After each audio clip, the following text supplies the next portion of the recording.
Welcome to another episode of Jews in the World. I'm Phyllis Zimbler-Miller, and today my special guest is Penina Silberman. She is the CEO of Taro Foundation. And what is the Taro Foundation? Well, let's hear it from Penina.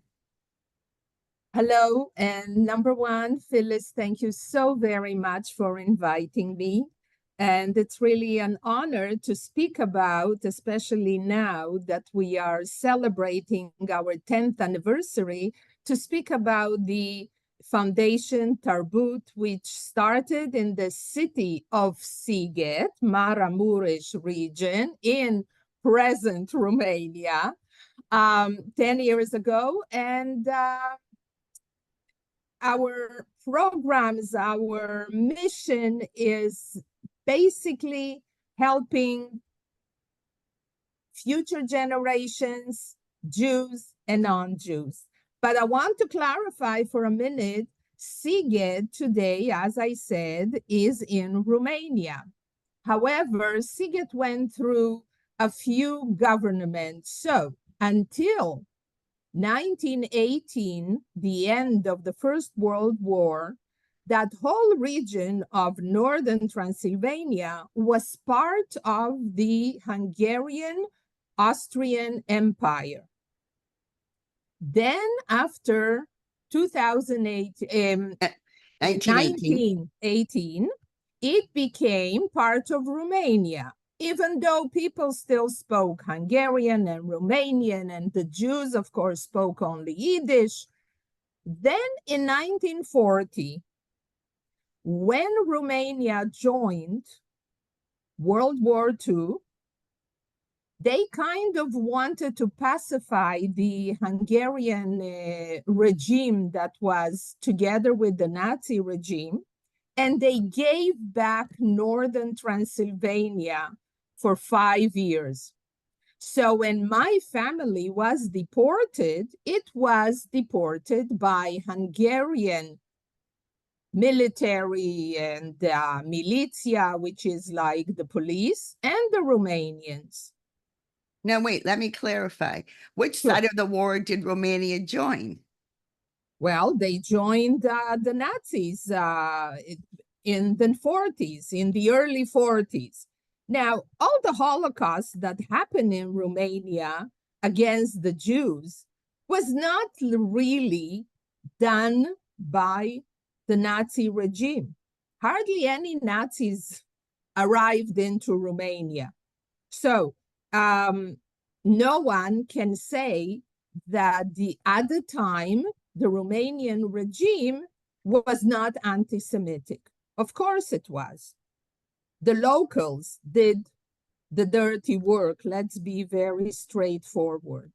It's unfortunate Romania now accepts of leading a Holocaust against its Jewish population that in the last census, just before World War II, had 850,000 Jews, close to 1 million. And only a third survived. So wasn't there, what was the name of the Romanian government? I seem to remember the Nazi aligned group.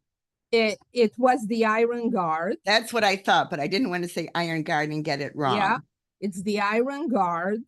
And the issue is the Iron Guard is still active in certain areas today. And I'm jumping a little bit, but we do have a right-wing party in Romania today that is growing, unfortunately. It's called AUR, A-U-R. By the way, AUR in Romanian means gold. And we don't know what's going to happen. I wanted to go back to something you told me before we started, that Romania only accepted its role in the Holocaust starting in 2002. Beforehand, the country denied its involvement. And so how did that come about that it finally said, yes, we Okay, an excellent question. The thing is that after Ceausescu was murdered and the whole regime came down in December, sort of more or less the night of Christmas, 1989, when the revolution took place. A new government, of course, was created, and again, of people that were from his regime. However, the first 10 years, they kind of pushed into becoming a member of the EU. And in order to be an EU member, you have to qualify certain requirements. It's like an application, you know? And one of the questions, very simply, it says, have you had a Holocaust in your country? And they kept denying. So, but they gradually completed the rest of the questions. And at the end was the only question unanswered. So at the time, the prime minister, I think with some sort of encouragement from other ministers, including the Jewish Federation, suggested to ask the late Professor Elie Wiesel to write, to put together a paper. And he had a whole committee of very affluent historians and so on. And in 2003, took about a year for that document that had about 2,000 pages where everything was written, which, by the way, the US Holocaust Museum at the time, Radio Ionid, which is now a ambassador, the Romanian ambassador in Israel, had a major role in it. And they put together the document. So it was black and white. There was no more denying. We need and to just... as a result, a result, in 2004, the parliament established a specific Holocaust Observance Day in Romania, with the way we have Yom HaShoah in Israel and so on. And it is October the 9th. But go ahead, and then I can return to this date. I just wanted to explain to people that Elie Wiesel was from Sigot. And so that's really important to know. And as also, I understand that Sigot was a very interesting, almost, is it correct to say, cosmopolitan city at the time before World War II. And so I see, because of this knowledge, I noticed the word Sigot a lot. And I see that there is a lot of references. It's a pretty amazing place.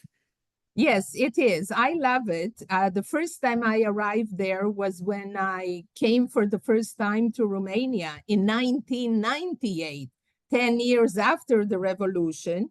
My late mother was born in Sigot. About 200 years of families that lived there.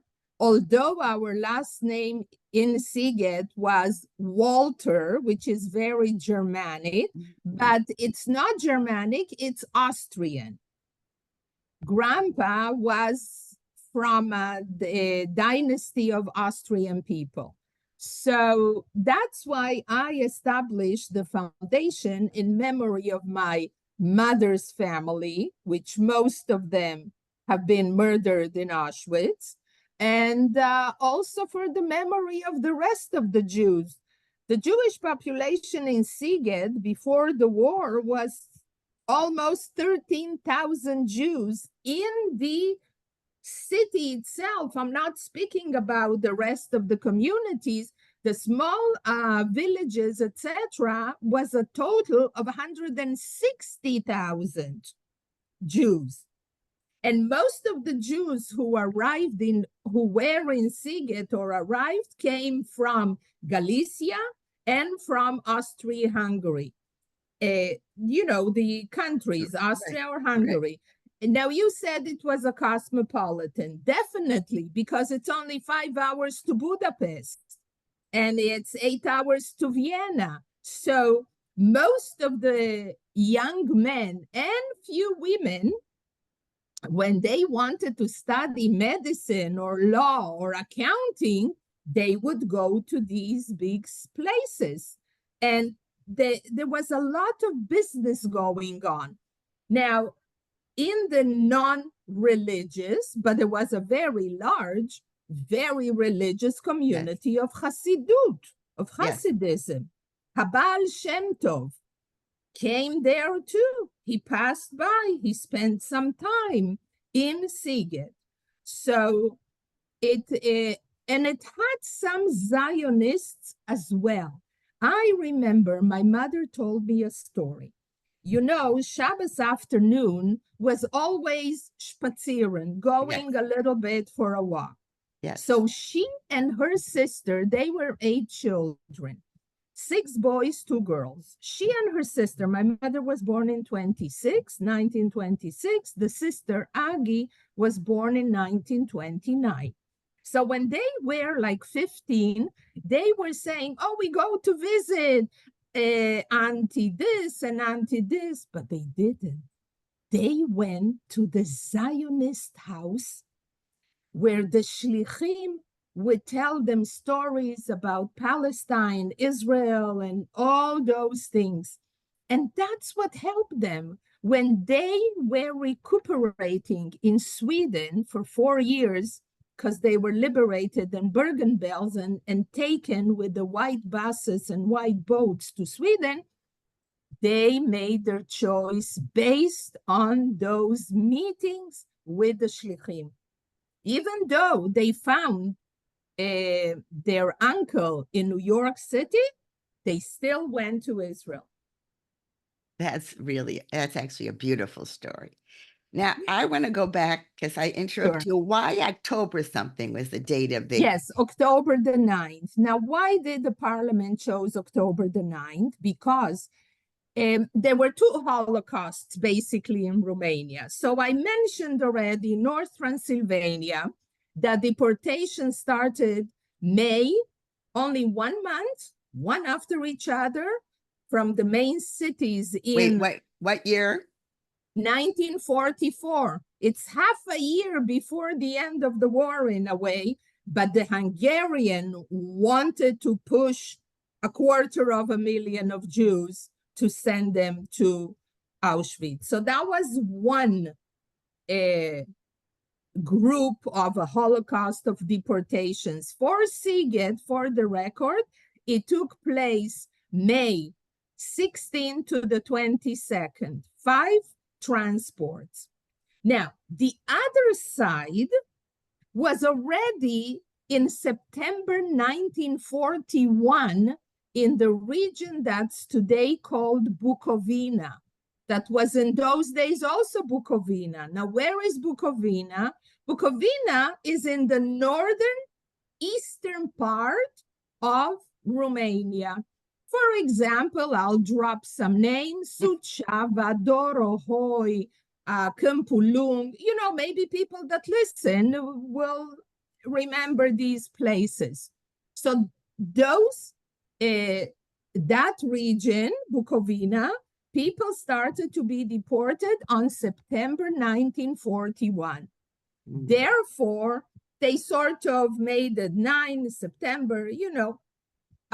So it's in memory of that, of those deportations. I see. Okay. Because it was in the Romanian mainland and not in North Transylvania that belonged to Hungary. I see. Okay. So that's why the date was closer to that group that was deported. Exactly. And during the war, until the deportations in Sigot, did they live, were they consolidated in ghettos even without war or walls, or literally did they continue to live their life until suddenly they were deported? Well, it had a few stages. I mentioned that my mother came from a family of 6 boys and 2 girls. So my grandfather, Walter Ephraim, served in World War I, but he got married before. Therefore, there were two older boys. He was 7 years in war, and then he came home and there was the rest of the children. So the eldest son, Joseph, who was already in 1941 a lawyer, wrote and spoke English, I have proof from pictures, was sent to forced labor. Never came back, never heard from him. The next one, who was 2 years younger than him, almost passed the accounting exams, was also sent there. But he ran away. So that was already, you can see, it was sent to forced labor, not deportations. Now, April 1944 came the announcement that the second day after Pesach, Dafka, you know, purposely they would do it. Yes. You take your little bag and you go into the ghetto. The house of Elie Wiesel today, that is a regional Jewish museum, was part of the ghetto. It started there at the beginning because his house was on a corner of a street, 1 block each way, and they pushed in almost 10,000 Jews in that space. I recall my mother said they were only the 2 girls and 4 little young boys and mother and father. They found a third type of a cousin and they requested if they can stay with them. So, you know, in those days, there was a 1 room, a kitchen, and so on. So all of a sudden, there were 20 people in that space. It was unbearable. The only good thing that happened to all of them was that they were only there for 6 weeks, because they came the second day of Pesach, and a week before Shavuot, which is 7 weeks between second day of Pesach, the way we count the Omer. Right. So they were there only for 6 weeks. So, you know, no epidemics, no deaths, no nothing. Just people died of old age or of sadness or sorrow or whatever was. So this was the pre-deportation. And then they walked from there to the train station is roughly about 2 kilometers. So they walked and everybody saw them and nobody dared to do anything. And who pushed them in the trains that of course were not trains for human beings? The gendarme, the police, the Romanian and Hungarian. And that train would go all the way to Košice. Košice is today in Slovakia. In those days, it was part of Czechoslovakia, and also it was bordering with what we call today Romania. Today we are far away from Košice. In Košice, the doors would be open, and whoever was alive would come out of the trains, and they will be put in another train that will be managed by Nazi soldiers. And that's how they went to Auschwitz. And the train that they came with would be emptied of, the dead bodies, and go back to Sigot or go back to Cluj or go back to Oradea, to other cities in the region. So this is how it was done. I see. And just to tell people that after the Nazis first got Sudetenland given to them, and then they marched into Prague in March of 1939, and no one said boo, they established protected Bohemian Moravia, and Slovakia was separate, and it became allied with the Nazis, and it was very strongly anti-Semitic. So that's interesting. Very strongly.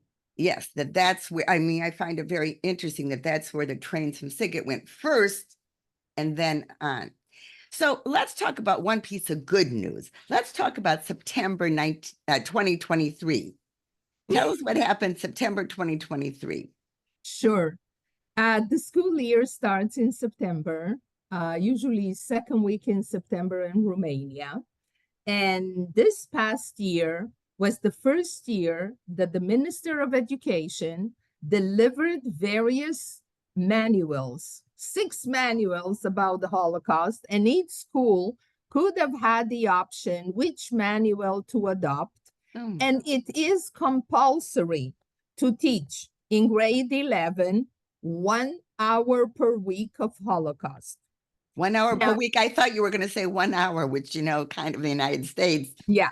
1 hour per week. So roughly they get about 30 hours, which is excellent. Wow. Now, the thing is, I want to make it very clear. This does not mean that before the compulsory law came in, they were not taught about the Holocaust. They were taught by option of the teacher, or just to mention a few words.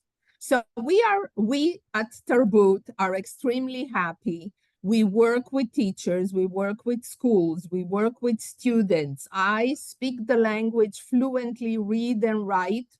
Therefore, it's very easy to befriend teachers, befriend a principal, an inspector, you know. So I get in the school. I do a lot of activities that are cultural. I don't teach history because I say they can read. I do a lot of things using the telephone. I work in groups. I do art. I do creative writing, which will excuse me, all the Romanian teachers that are beyond 40 years old are afraid to do these things. They are still teaching the old fashioned. But let it be, when I come with my volunteers, this is what we do. How do the students react? Do they know anything about the Holocaust? I mean, how do they react to these activities? I'll tell you what, you know, the community in Maramureș, where I started first, now I'm all over Romania, but Maramureș community is a very folkloric, old-fashioned community. Many people live 3-4 generations on the same piece of land. So what happens is great-grandmother tells story, grandmother tells story. Many times I have students that put their hands up and say, you know, my great-grandmother told me this story, this.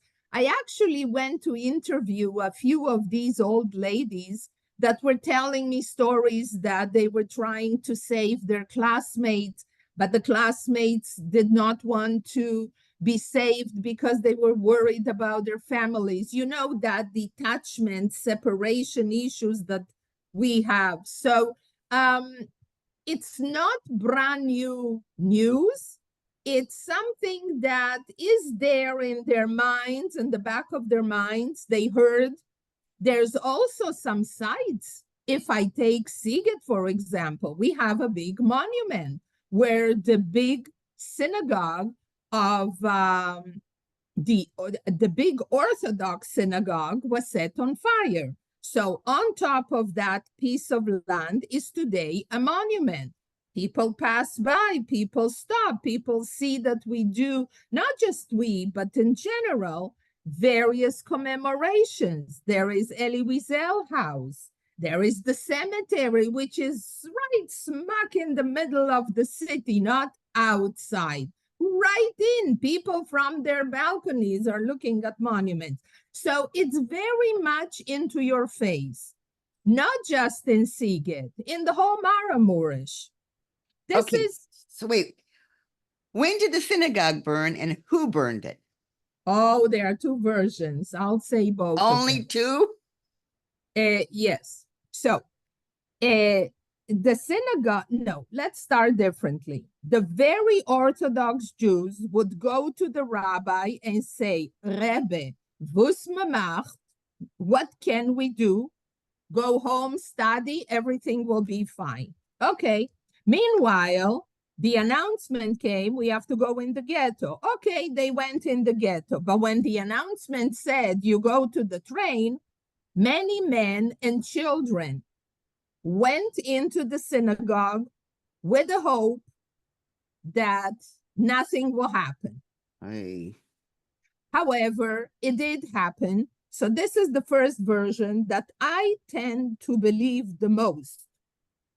That it was set on fire with human beings, with Sifrei Torah, with all the ritual ornaments and everything. The other version is that it burned during the Russian time, meaning the Russians, when they were on their way to liberate Auschwitz, which they did on the 27th of January, 45, they liberated Sigot from the Hungarians.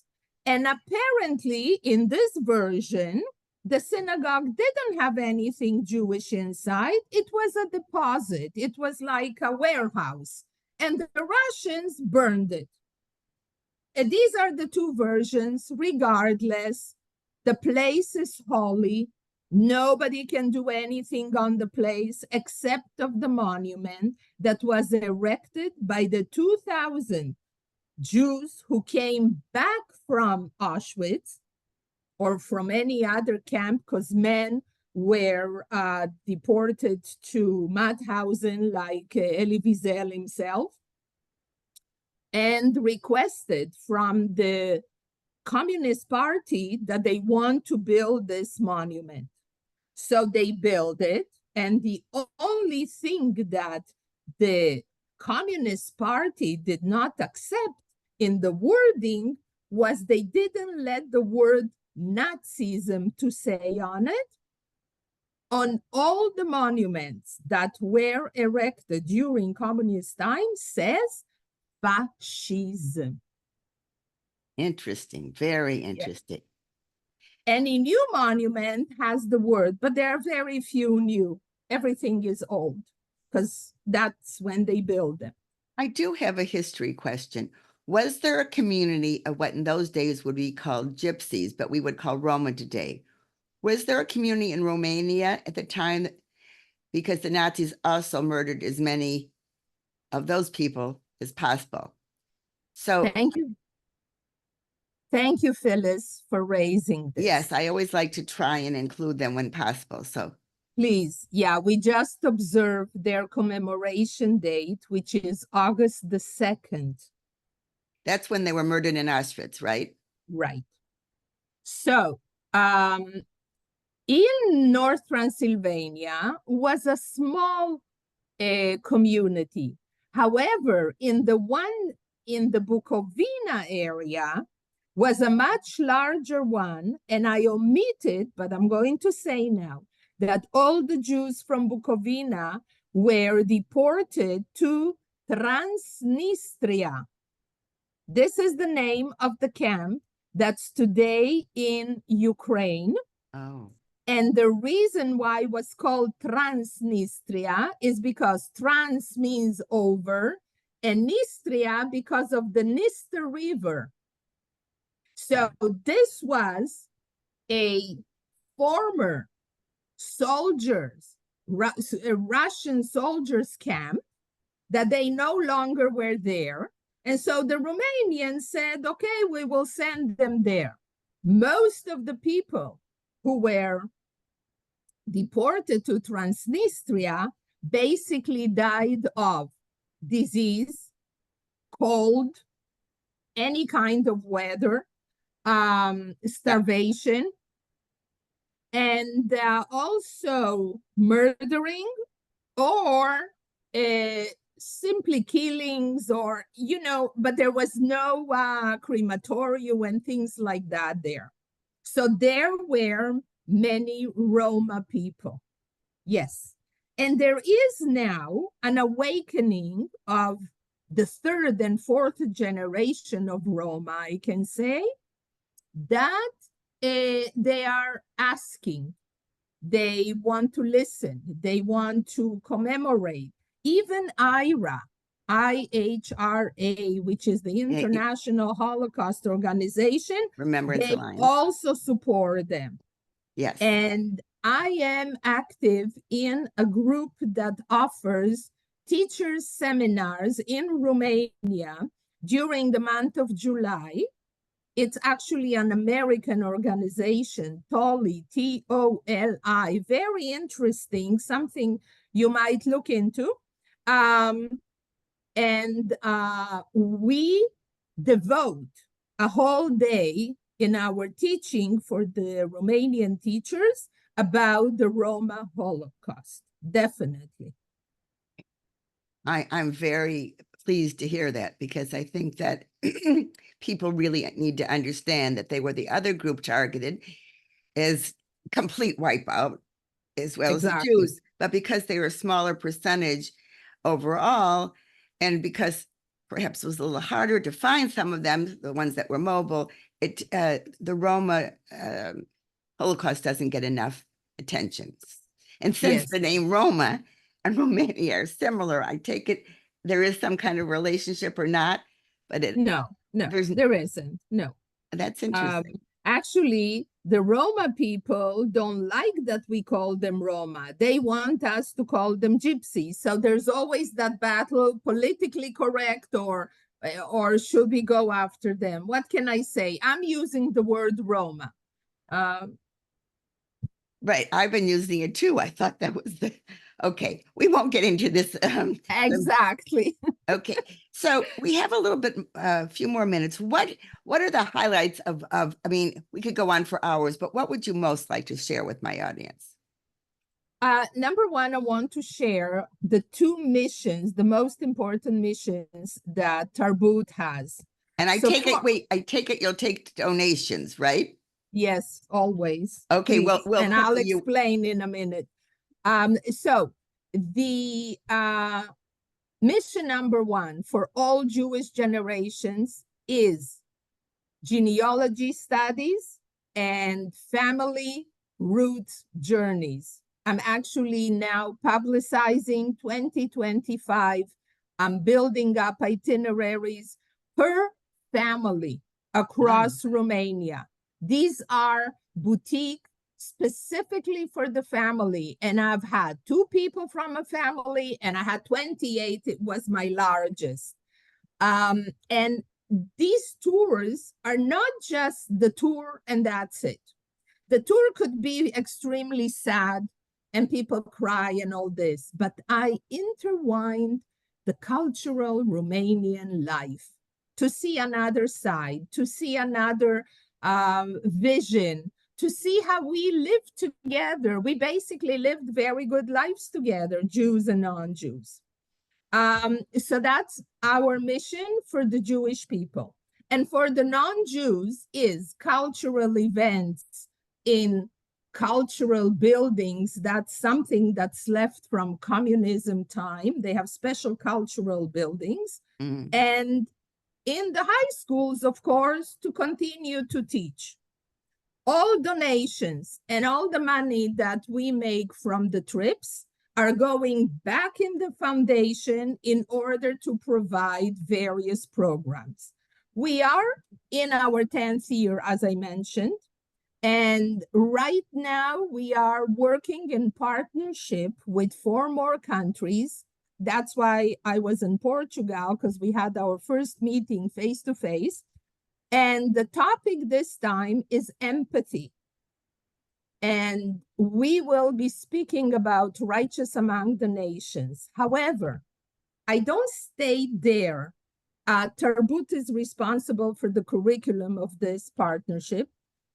Each country, the other countries are Portugal, Spain, Poland, Slovakia, and Romania. So we take the subject of righteous among the nations and we move into today, because the students, even if they are 16 to 18 years old, they cannot relate 80 years ago what it was. It has to be something now. So the now, unfortunately, is bullying. Mm. So we are going to take it into encouraging courage. What are the lessons that we can learn? And we do not play a role like, what would you do? No, we simply discuss.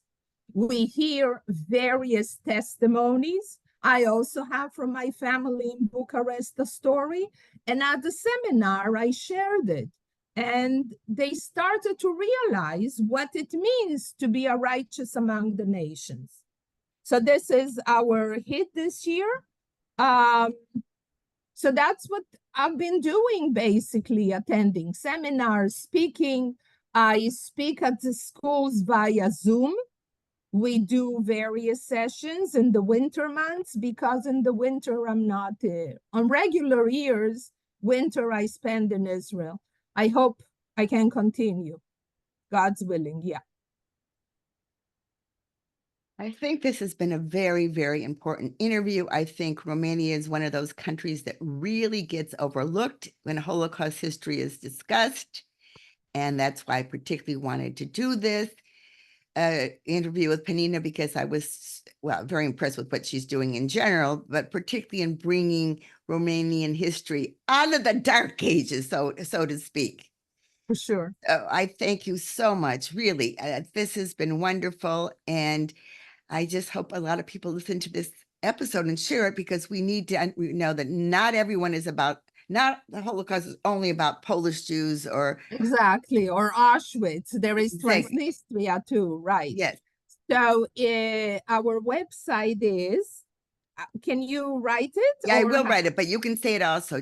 Go ahead. Yeah, it's www.ftsiget.com. And you can always write to me if you have questions, if you have inquiries.